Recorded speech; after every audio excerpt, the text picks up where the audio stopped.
शांत झोपेची गोष्ट. चित्ता आणि फांदी. रात्र शांत होत चालली आहे. आकाशात चंद्र अलगद तरंगतो आहे. थंड वारा हळूवार वाहतो आहे. आणि आता तुम्ही हळूहळू शांत होत आहात. एक दीर्घ श्वास घ्या. हळूच सोडा. पुन्हा एकदा श्वास घ्या आणि सगळा ताण अलगद सोडून द्या. तुमचे खांदे सैल होत आहेत. तुमचे हात निवांत होत आहेत. तुमचे डोळे जड होत चालले आहेत आणि मन हळूहळू स्थिर होत आहे. आजची गोष्ट आहे एक विशाल मोकळ्या गवताळ प्रदेशाची. सोनसळी प्रकाशाने न्हालेल्या सवाना प्रदेशाची, जिथे सकाळचे ऊन उबदार असते. वाऱ्यात गवत हळूच डुलत असते आणि दूरवर पक्ष्यांचे हलके आवाज ऐकू येत असतात. त्या विशाल प्रदेशात एक चित्ता राहत होता. तो वेगवान होता, चपळ होता, शक्तिशाली होता. त्याचे पाय जमिनीवर इतके हलके पडत की जणू वारा धावत आहे असे वाटे. जेव्हा तो मोकळ्या जमिनीवरून धावे तेव्हा गवत दोन्ही बाजूला सरके. धूळ हलकेशी उडून पुन्हा खाली बसे आणि सगळ्या प्राण्यांना समजे, हा त्या जमिनीचा राजा आहे. चित्त्याला स्वतःच्या ताकदीचा अभिमान होता आणि तो अभिमान पूर्णपणे चुकीचा नव्हता, कारण त्याची ताकद खरीच होती. त्याचा वेग खरा होता. त्याची कला खऱ्या जमिनीवर फुलत होती. सूर्य उगवे, आकाश स्वच्छ असे आणि चित्ता त्या उघड्या मैदानात निवांत फिरत असे. त्याचे डोळे सावध, शरीर तयार, मन खात्रीने भरलेले.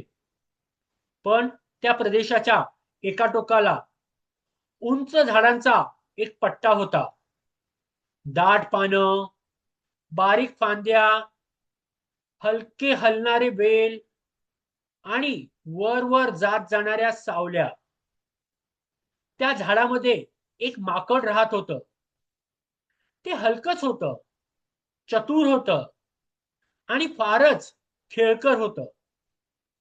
ते फांदीवरून फांदीवर उडी मारी, वाऱ्यासोबत हलत राहे. जणू झाड, पान आणि आकाश हेच त्याचं खरं घर होतं. एका दिवशी सकाळी सूर्य मऊ सोनेरी किरण टाकत होता. गवतावर हलकी चमक दिसत होती. चित्ता निवांत चालत होता. तेवढ्यात त्याने वर पाहिलं. झाडावर बसलेलं ते माकड त्याला दिसलं. माकड त्याच्याकडे पाहत होतं आणि जणू हसत होतं. चित्त्याच्या मनात एक विचार आला, मी इतका बलवान आहे, इतका वेगवान आहे, तर हे माकडही मी पकडू शकतो. तो विचार हलका होता, पण त्यात थोडा अभिमान होता, थोडी घाई होती आणि थोडी स्वतःला सिद्ध करण्याची आकर्षण होतं. माकड एका फांदीवरून दुसऱ्या फांदीवर गेलं. चित्ता झाडाजवळ आला. त्याने वर पाहिलं आणि एका क्षणासाठी थांबला. पण मग तो वर चढू लागला. सुरुवातीला सगळं ठीक वाटलं. खोड मजबूत होतं. खालच्या फांद्या जाड होत्या. चित्ता सावधपणे वर सरकत राहिला. माकड मात्र अजून वर गेलं. आणखी बारीक फांद्यांकडे, जिथे शरीर हलकं असणं महत्वाचं होतं, जिथे ताकदीपेक्षा तोल जास्त उपयोगाचा होता. वाऱ्याने पानं हलत होती. फांद्या अलगद थरथरत होत्या आणि सूर्यप्रकाश पानातून खाली तुटक तुटक पडत होता. चित्ता माकडाकडे जात राहिला. त्याला वाटत होतं, आता थोडंच बाकी आहे. आता मी पकडेन. आता मी जिंकेन. पण प्रत्येक पाऊल टाकताना फांद्या अजून बारीक होत गेल्या. जमीन अधिक दूर दिसू लागली आणि झाडाच्या जगात चित्त्याची खात्री थोडी हलू लागली. माकड एका अगदी सडपातळ फांदीवर जाऊन बसलं. ती फांदी त्याच्या वजनाला अगदी सहज सांभाळत होती. ती वाऱ्यासोबत डुलत होती, पण तुटत नव्हती. चित्त्यानेही पुढे पाऊल टाकलं. क्षणभर सगळं थांबल्यासारखं वाटलं. वाराही जणू शांत झाला. पानांची सळसळ मंद झाली आणि मग कचक, फांदीला तडा गेला. एक छोटासा आवाज, मग आणखी एक, आणि पुढच्या क्षणी फांदी तुटली. चित्ता खाली कोसळला. धूळ उडाली. गवत हललं. पक्षी दचकून उडाले आणि काही क्षणांनी पुन्हा शांतता परत आली. चित्ता जमिनीवर पडलेला होता. जखमी, घाबरलेला नाही, पण हादरलेला. अभिमानाला थोडा धक्का बसलेला. मनात खोल शांत प्रश्न उमटलेला. वर झाडावर माकड सुरक्षित बसलं होतं. ते दुसऱ्या फांदीवर सहज गेलं. त्याला हे जग माहीत होतं. त्याला कुठे पाय ठेवायचा हे ठाऊक होतं. त्याला कोणती फांदी त्याचा भार उचलणार आहे हे जाणवत होतं. चित्ता हळूहळू उठला. त्याने पुन्हा वर पाहिलं, पण त्यावेळी त्याच्या नजरेत फक्त शिकार नव्हती, तिथे समज आली होती. तो काही क्षण शांत उभा राहिला. मग हळूहळू मागे वळाला आणि पुन्हा मोकळ्या मैदानाकडे चालू लागला. त्या उबदार जमिनीवर, जिथे त्याचे पाय खात्रीने पडत होते, जिथे त्याचा वेग अर्थपूर्ण होता, जिथे त्याची ताकद उपयोगी होती. सूर्य आता थोडा मवाळ झाला होता. वाऱ्याने गवताच्या पाती अलगद हलवल्या आणि चित्त्याला जणू पृथ्वीच सांगत होती, प्रत्येकाची एक जागा असते, प्रत्येकाची एक ताकद असते. जिथे तू खरोखर बनलेला आहेस, तिथेच तू सर्वात सुंदर दिसतोस. तो पुन्हा धावला नाही. तो फक्त चालत राहिला. हळूहळू, शांतपणे, समजूतदारपणे.